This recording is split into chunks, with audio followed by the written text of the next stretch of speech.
L'objectif du plan Ecophyto est de réduire et d'améliorer l'usage des produits phytosanitaires en France. Le défi pour les agriculteurs est de réussir à maintenir un niveau élevé de production tout en utilisant moins de phyto.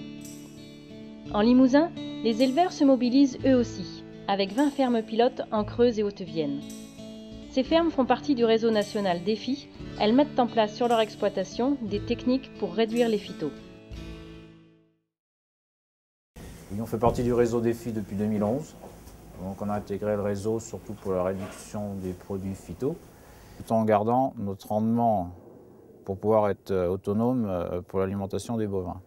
J'ai souhaité intégrer le réseau Défi parce que j'imagine que comme tout citoyen, je me préoccupe de l'impact que pourrait avoir mon activité professionnelle sur l'environnement.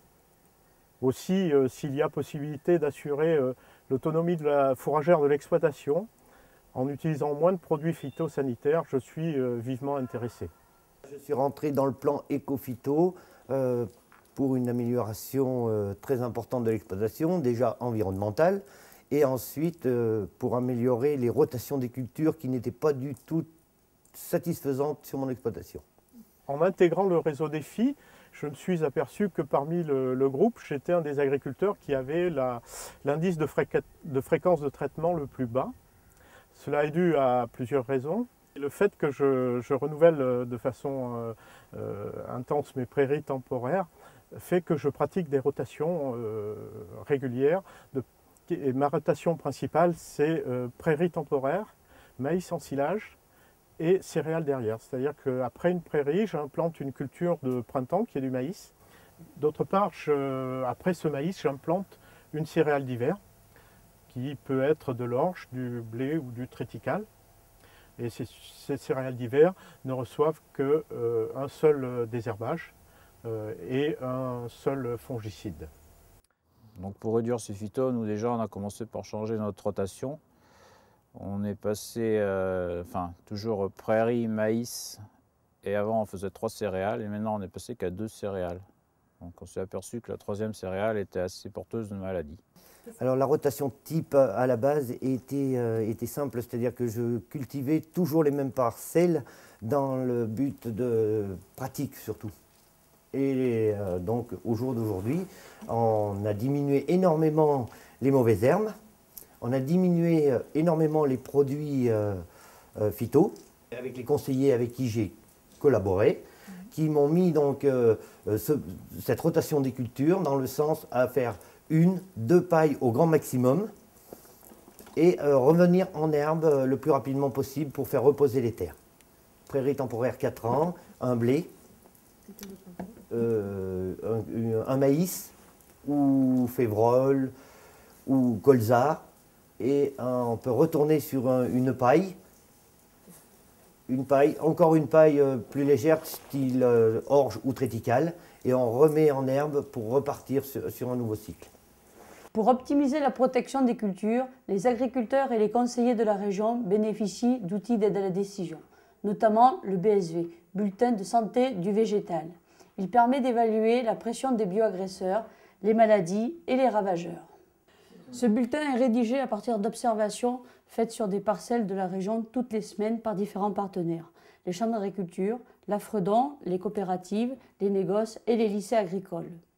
En plus des données d'observation, le BSV s'appuie sur le relevé de pièges, comme les cuvettes jaunes placées dans des parcelles de colza, et sur les résultats issus de modèles informatiques comme Précept. Dans chaque bulletin, on retrouve le stade de la culture, les maladies et ravageurs présents sur la région, la période de sensibilité, les seuils de nuisibilité et l'évaluation du risque. À partir de ces données et de ses propres observations, l'agriculteur pourra décider d'intervenir ou pas. Ce bulletin est public et gratuit. Il est décliné par filière, 9 en Limousin, avec les grandes cultures et les prairies pour nos éleveurs. Il est disponible sur Internet, sur les sites des chambres d'agriculture du Limousin et de la Direction régionale de l'alimentation, de l'agriculture et de la forêt. Vous pouvez également le recevoir gratuitement sur votre boîte mail en vous abonnant auprès de la Chambre régionale d'agriculture. Avec la responsable du réseau, après étude, nous avons envisagé plusieurs mesures pour réduire l'utilisation de produits phytosanitaires. La première des choses, c'est que sur des céréales, comme vous en avez ici, on ne fait plus de traitement systématique de post-semis. On a une méthode qui est basée sur l'observation. Au printemps, on fait un tour de la parcelle, on observe les mauvaises herbes, et avec le technico-commercial, on adapte un traitement en fonction des mauvaises herbes présentes. Si on a des graminées, on fait un antigraminé. Si on a des dicotes, on fait un antidicote. Et si on a les deux, bien sûr, on peut faire les deux traitements. Donc pour réduire les phytos, on va commencer par réduire les doses. Et après, on a surtout regardé les conditions d'application. Donc soit le matin avec la rosée ou le soir quand il n'y a pas de vent.